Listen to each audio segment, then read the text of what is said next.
Recruitment is part of hospitality. We've got the biggest hospitality recruitment in most countries. You could just be sweeping the floor in a hairdresser's for 6 years and come out of it and still have no qualifications. And it's massively unfair. It's really weighted into the favour of the employer to keep wages low. The government legislation is that from the age of 16, if you leave school, you're going into an apprenticeship. And we're very, very much in support of that. It's difficult to know what you want at that age, but if you choose to leave school, then the options should be clear and plenty.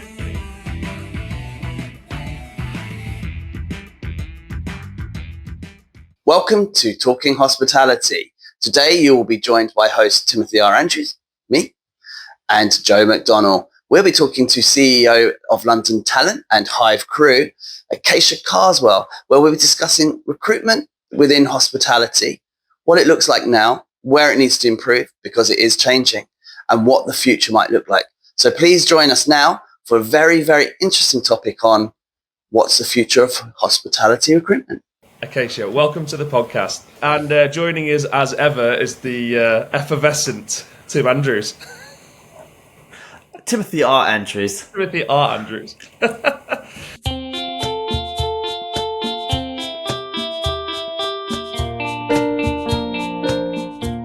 So, Akashia, tell us about London Talent. Why did you start it, and why do you love it? I started it because I found that we were going to recruitment companies and I knew loads of people that we were going to, and I'd just finished an operations manager role at the O2 and it was so hectic. We were setting up 3 restaurants there at the time. So I just thought, why not? Let's do this. Let me bring in all my contacts. And I had very grand ideas starting off that it was going to be leading into several different sections. We'd have designers, we'd have the architects, blah, blah. And what it boiled down to was recruitment. And I refused to say that word for a really long time. I would call myself a headhunter, but it freaked people out. I had a scythe, it wasn't good. Wasn't a good look.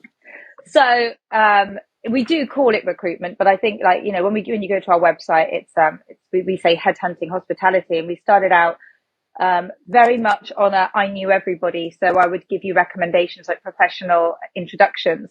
And I think we kept the essence of that all the way through. And we're diversifying a little bit now. Whilst London Talent does permanent positions, something that Tim knows is that I've always been quite interested and leaned into temp recruitment, but we're doing it a little bit differently in that we found that the really massive gap is you still need qualified people for temp work. And with the government changes that are coming in, we're really looking at how we can get people like me, single parents that might have a very small gap. It's really tough to fit our workday into it, back into the job market more effectively and skillfully with qualifications. So we're branching out into that, and that's our new little baby called Hive. It's the Hive. For those that don't know, what are you mentioned the government changes that are coming in that you're adapting to. For those that don't know, what does that mean for employers? Don't quote me on it verbatim, but along the lines of when you're 16 years old and you leave school, you are not going to go into a Saturday job for £6 an hour anymore. There are apprenticeships that are coming in, and employers should adhere to the fact that that demographic now needs qualifications and skills. Because you could just be sweeping the floor in a hairdresser's for 6 years and come out of it and still have no qualifications. And it's massively unfair. It's really weighted into the favour of the employer to keep wages low, which I know, for the mom and pop shops and the things that aren't chained, it's difficult to match a London living wage, and it's really difficult to match pay per hour from bigger companies that have it all, the benefits, all the bells and whistles. So this is a way, the way that we're looking at it is there's a way to get people qualified without it costing the employer too much, but also let's get some skills into people that are young, and also let's re-educate people a little bit that may be having to have a change of career. So the government legislation is that from the age of 16, if you leave school, you're going into an apprenticeship. And we're very, very much in support of that. And we're very much leaning into the early stages of people's young people's careers, and getting them into really great positions. It's difficult to know what you want at that age, but if you choose to leave school, then the options should be clear and plenty, and should offer, enthusiastic and fair employment.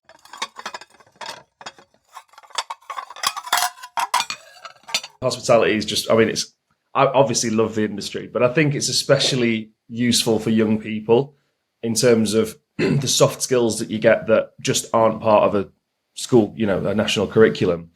How to deal with someone I think the big one, is how to agree when you don't agree. We come down from schooling kind of comes from a top down psychology, right? You have to listen to the teacher because they're the teacher, because I said so. Whereas in hospitality, you might someone might send some food back and you might disagree that there's anything wrong with it, but learning how to put your personal preferences aside or your thoughts and feelings aside and actually, and actually put a good face on something, it's an incredibly good life skill.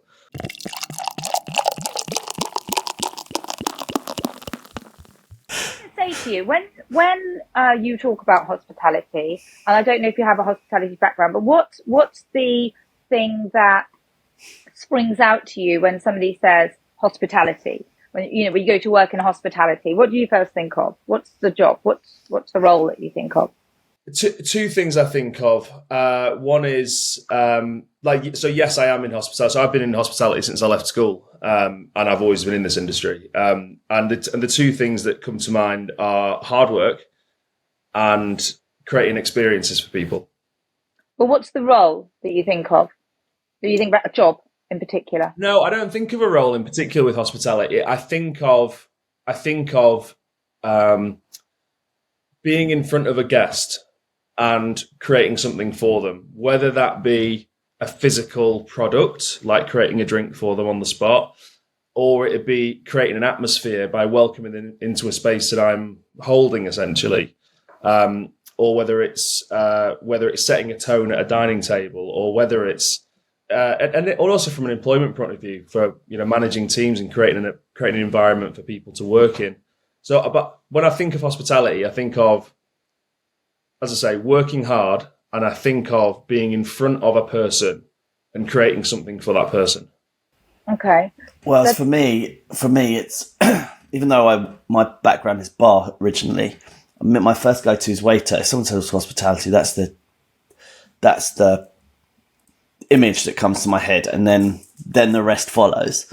So interesting, because everybody has an entry level in, like you did, Joe, right? You didn't go into hospitality saying, I want to create an experience. You learnt that along the way. And it's something that endeared you to working in hospitality. And hospitality has a very, very bad rap, because the way that people think about it is bartender, waiter. And it's not a career that people think of, but they love it. And then they can see progression afterwards. But actually, hospitality is law, it's finance, it's electrician and plumbing and architecture and design. It's going from bars and learning about spirits, countries, wines, regions. It's incredible. And it's also scary when you are standing behind a bar and there's a piece of wood behind you and you're in the middle of the field and 5,000 people are on the other side. We're going to know who lied on their CV because those are the ones that are crying. But there's a real mentality of teamwork in hospitality.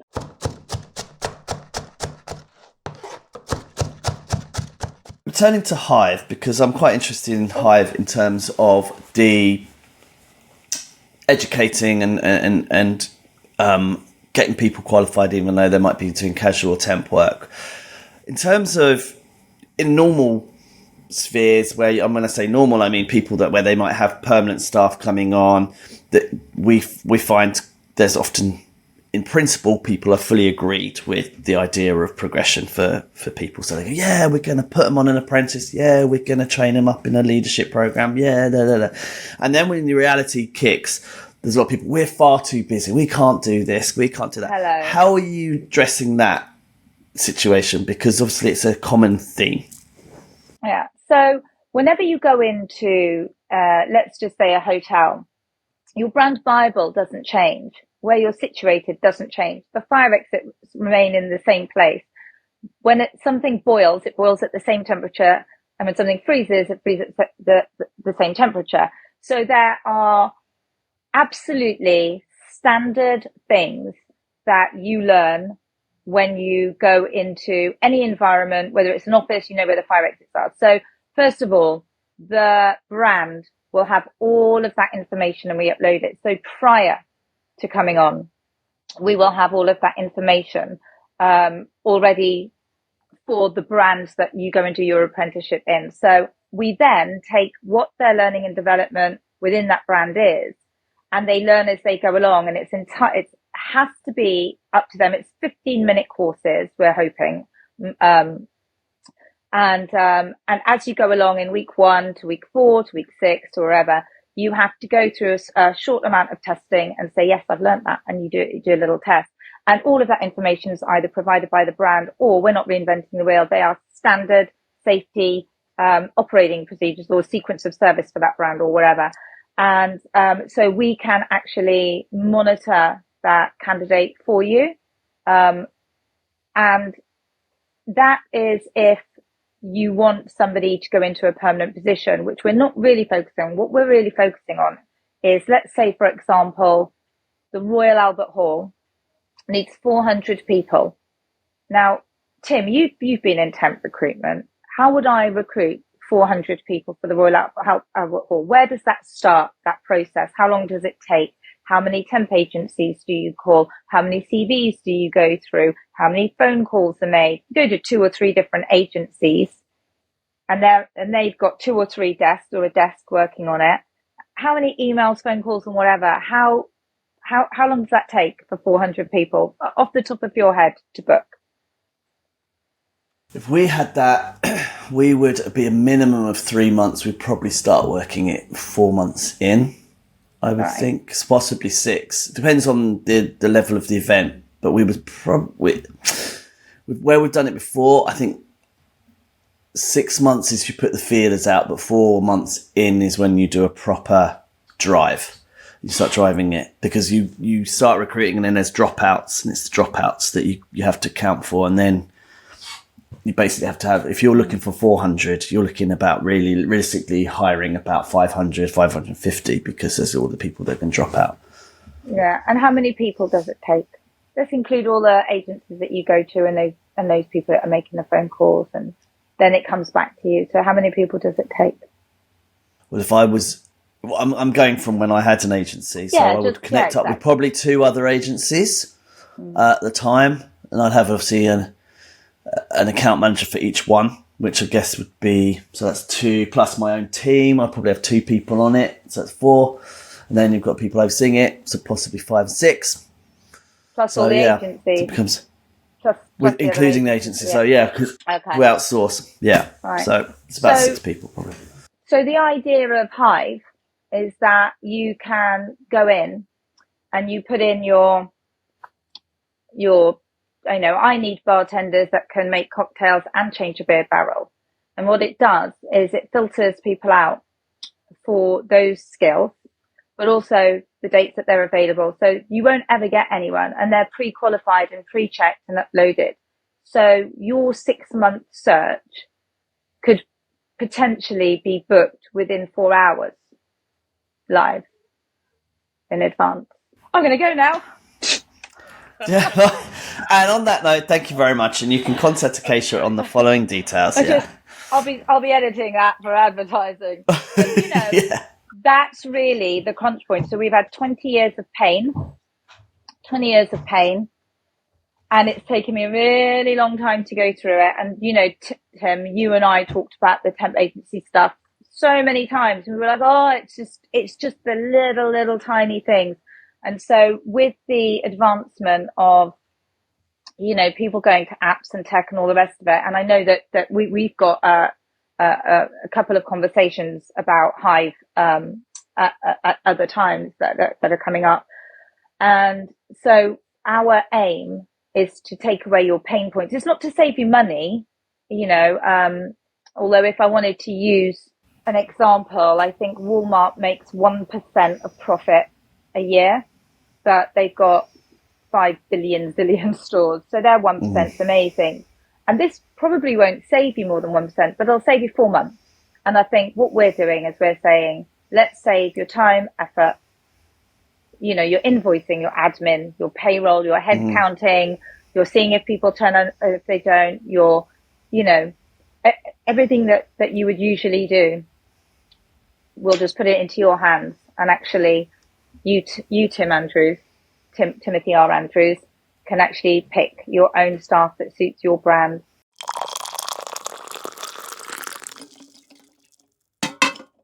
It should really just smash hopefully the temp recruitment process in a really positive way, because as you go along, the learning and development is actually the thing that sets us apart. It's not even the timelines, even though they're incredible and it's going to be amazing. It's tech heavy. What's really, really important is getting young people and learning and developing them so that employers can just tick those boxes, but also it often you don't have time to do those things. So let's help you with that. Thank you. So we've got 3 people here quite passionate about recruitment itself and got opinions on it. So,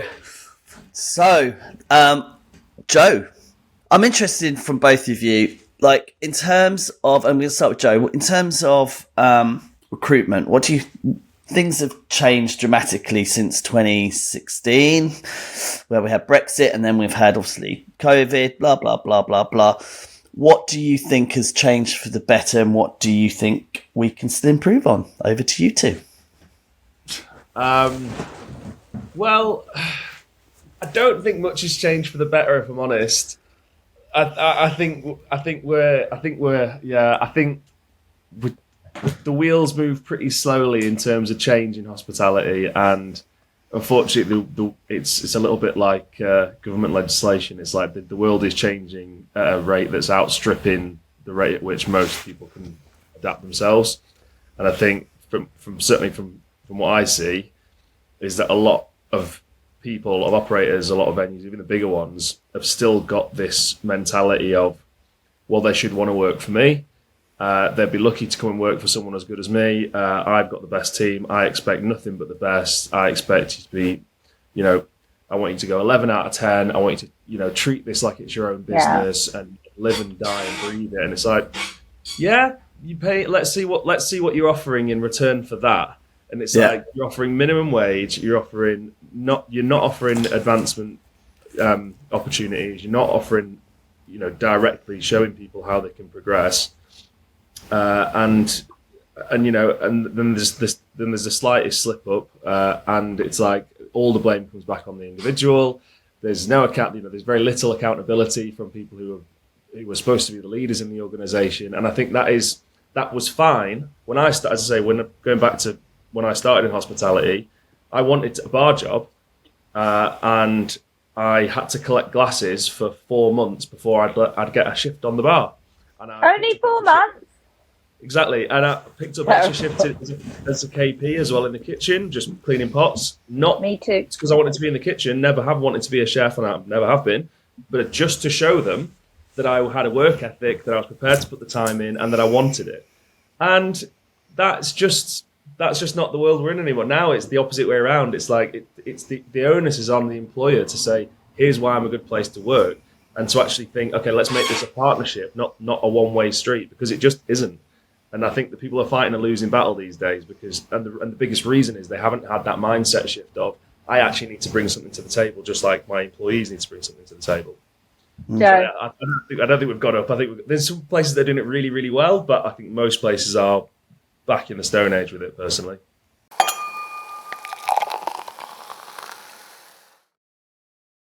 Joe, I want to give you a hug. I think we've been traumatized by the same mistress here. Honestly, when I started, I was the worst waitress in the world. I actually took a pot of tea out, didn't take the cup out, didn't take a spoon out, didn't take the milk out. And it actually took me that many journeys for me to sort of cotton on. I was this really nice American guy. He's like, can I have a teacup? And I was like, oh yeah. He said, can I have a saucer and a teaspoon? I said, yeah. Oh, I tried it a couple of times. He was like, can I get some milk? can I get some milk? I was like, yeah. I was like, is there anything else you'd need? He was like, sugar. But because I had no training, and fantastic restaurant. And then I wanted to be on the bar, and at that time, women on the bar. So I then volunteered to go in the kitchen, and I stayed there for 3 months. And then I said, if you want me to stay in the kitchen, and I did the waitress thing, I said, then you need to give me a stint on the bar. And these B words, bartenders, said to me, yeah, if you can tell me what's in every single cocktail by tomorrow. Well, I did. I went home and I memorized every single cocktail. And given it was like late 90s, it was things like Long Island iced tea, Mai Tai, but also kamikazes and, grasshoppers and things like that. And I memorized absolutely every single one of them, went in, smashed it the next day. There I was, stood behind the bar, had no idea what green, yellow curacao looked like, blue curacao looked like, any of it. And I was just stood there like a lemon. I had no idea what anything was. I had no idea what a speed roll was, but I did it, and they trained me as a bartender. But I had to really, really go through the hoops. And I agree with you. I tell you what hasn't changed, and that is you will always have people in hospitality that have an ego and a problem with people advancing. And these times are gone. We've got a bit more leverage being junior staff now, to a little bit more leverage. But what you cannot leverage, and what people don't understand, is when somebody's setting your schedule, giving you shifts, giving you a report, getting you through probation, well, quite frankly, they can be assholes. And I've seen so many egotistical managers in the industry, and that has not changed. This whole "we're all in it together" is rubbish. I think it's as rampant now as it ever was, and maybe they've got a different word for sexism. And we've all been through that, whether it's sexism or racially profiling people, or it's interesting. Not that much has changed. 25 years, not much has changed. The structure and the attitude, but there is hope. There is hope there.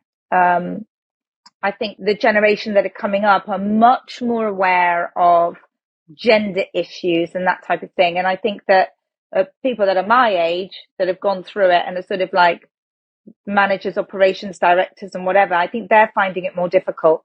I really do. But they're going to have to step up, because they will be absolutely fossilized in a second if they don't. I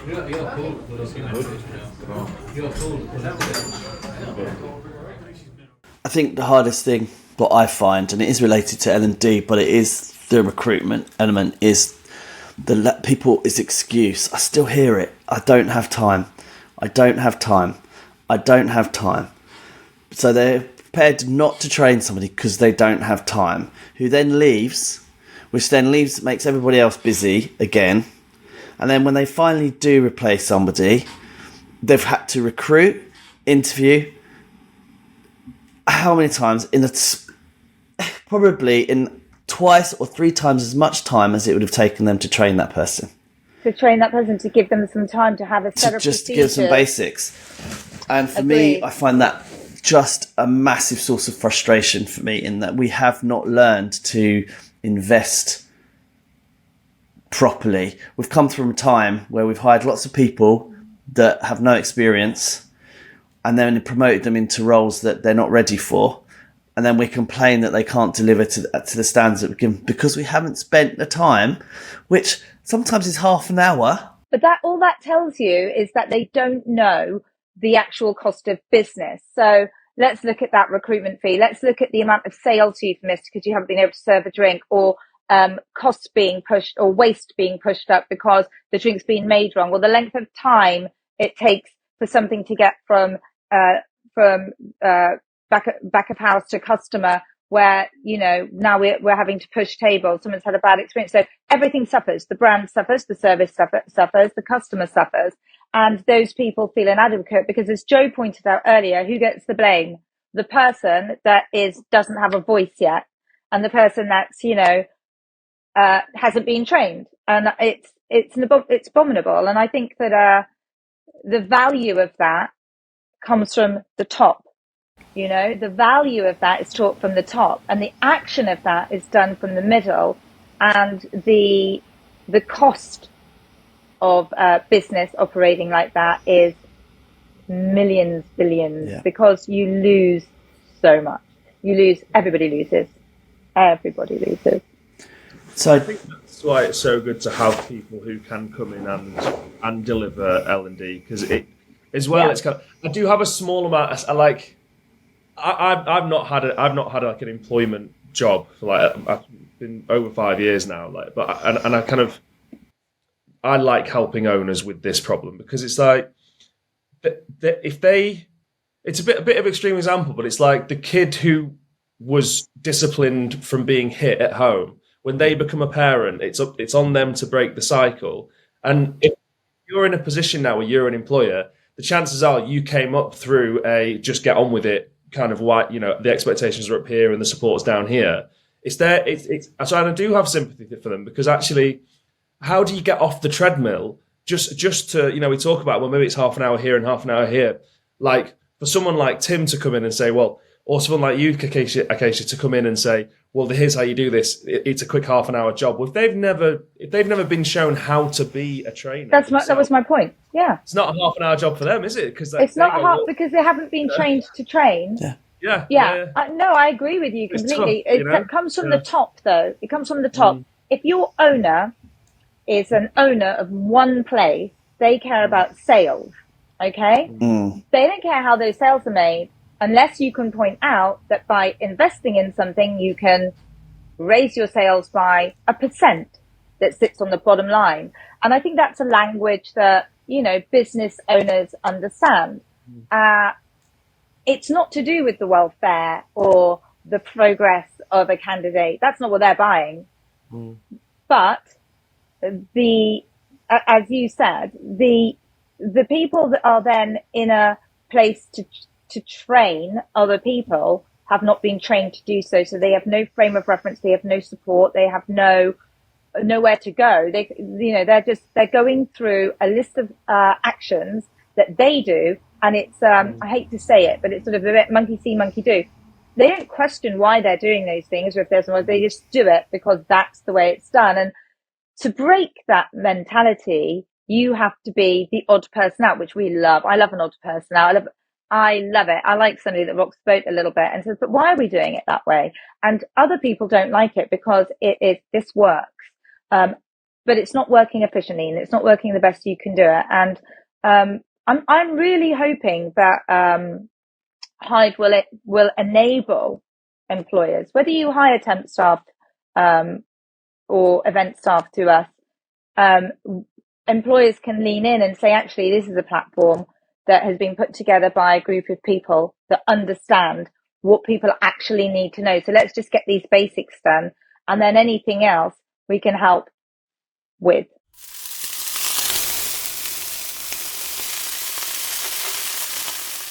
In closing, what would you both like to see?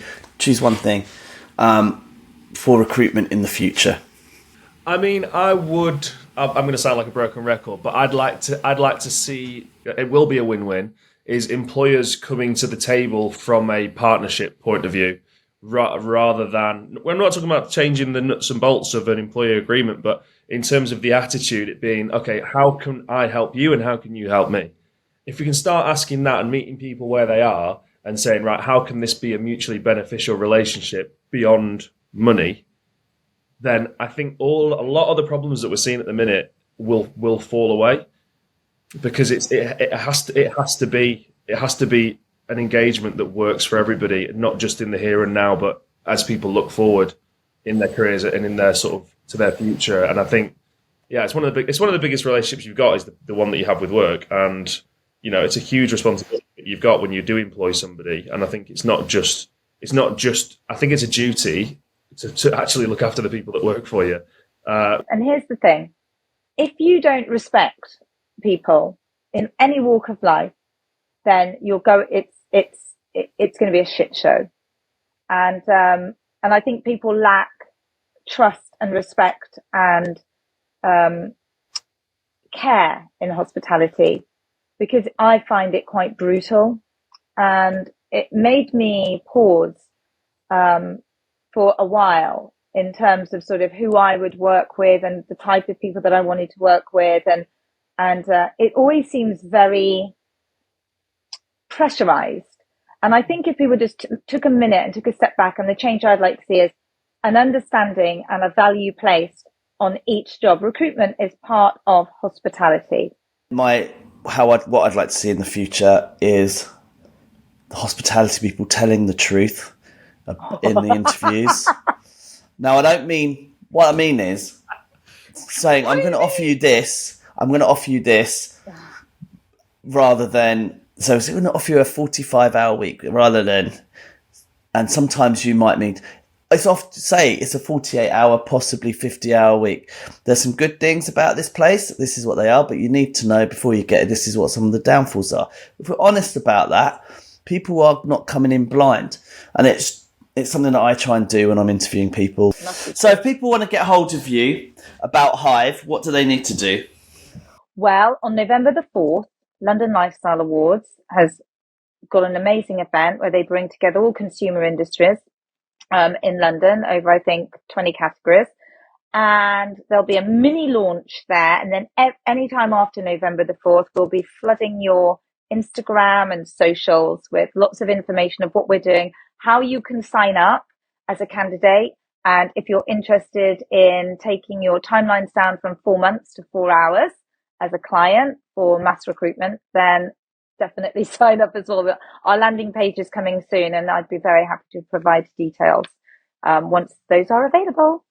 And if people want to get into contact with you about recruitment, what do they need to do?